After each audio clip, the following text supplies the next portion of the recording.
Welcome back to the Paddy Power Sports Network, and the topic at hand, Kenny, we're going to talk a little NBA playoff basketball. I dribble behind my back. Can you dribble as well with your left hand as you can with your right? Yes, I can. Fortunately, though, for you, the Pacers may have some problems. Even without you on the court, Miami, a 7-point favorite for Game 3 as a series shifts to South Beach.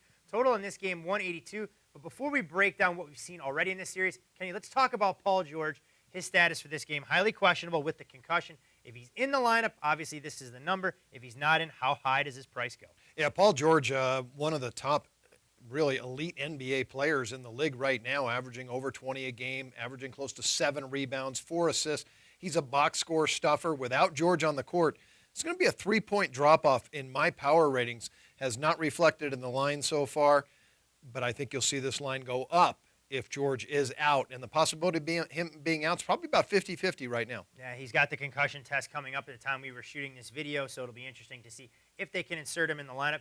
You look back at Game 2, Miami found a way to squeak out a 4-point victory. Dwayne Wade and LeBron James were outstanding in that fourth quarter, combining for 22 of the team's 25 points. Where does Indiana go to slow down that dynamic duo? Yeah, and it's going to be awfully difficult, especially if George is not in the lineup. This Miami Heat team, though, very predictable.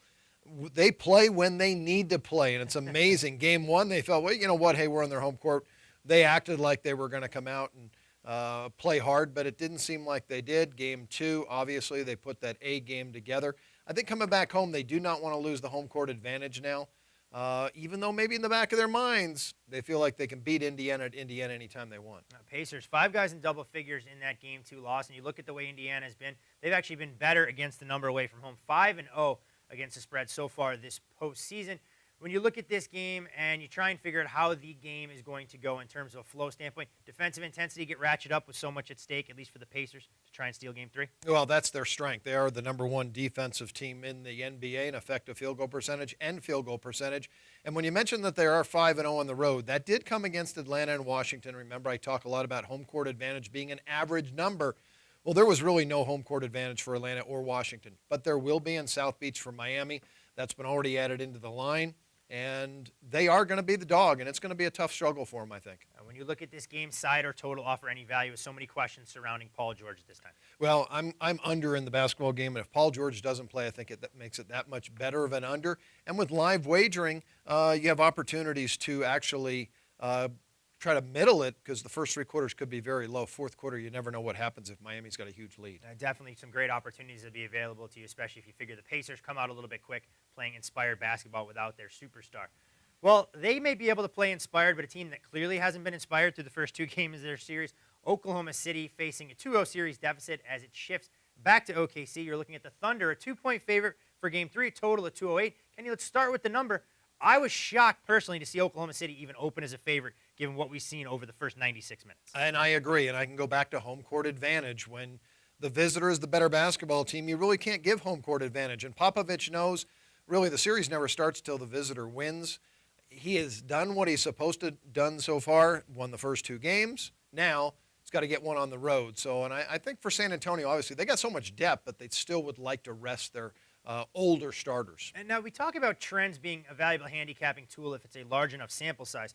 You look back, the Spurs are now 0-7 their last 7 trips to OKC against the number. Does that have any bearing on why Oklahoma City would open as a favorite, given the regular season stakes so much different than what we'll see in the postseason? It could, and a lot of it has to do with OKC rarely ever being a dog on their home court to anyone. I tell you, the first 2 games, boy, San Antonio was just completely dominating. And all of those other 7 games that we're talking about that happened previously in the past really throw out because this is a different game, a different series. San Antonio is so much deeper. Without a Bach on the court, it's a 3.5-point drop-off for Oklahoma City. The backups are just horrendous, especially on the offensive end. The Spurs have really found another gear since going to Game 7 against Dallas. We're going to make you put your coaching hat here as Scott Brooks. You have Kevin Durant and Russell Westbrook. What do you do with these 2 guys to try and get them on track against a Spurs team which offers so much balance? Boy, amazing defense by the Spurs and situational basketball. They're going to have to try to move the basketball a little bit quicker. I think they're also going to have both players drive to the basket. Westbrook did not get to the free throw line 1 time in Game 2. Very important. You really can't get San Antonio in foul trouble. the only advantage you can get is getting to the line. And that's what Oklahoma City has done all year long. They were number 1 in the NBA in getting to the free throw line. But yet in this series so far, when you look at the numbers, they just shot 10 free throws in Game 2. Well, even those 10 free throws better than the 2 of 20 they shot from deep in that Game 2 loss. Kenny, you gave us under in Game 1, but you know what? I'm not content to just get one winner. I need a second leg for my accumulator. What are we looking at in the second one? I have to go with San Antonio plus the points. I think they're the better basketball team, and I think they should be the favorite in this game. Money line? Yeah, I would jump on the money line as well. You say no basketball games fall 1, so I figured I should jump on the money line at this point. They could fall 2 though. They could fall 2 though. So I don't worry about the 1, but I'm going to buy up to plus 2.5. I'm going to take the 2.5 or look for a 2.5 if I can find one, and play the money line as well. For odds maker extraordinaire Kenny White, I'm your host Todd Fuhrman. Best of luck on Saturday and Sunday with your NBA selections right here on the Paddy Power Sports Network.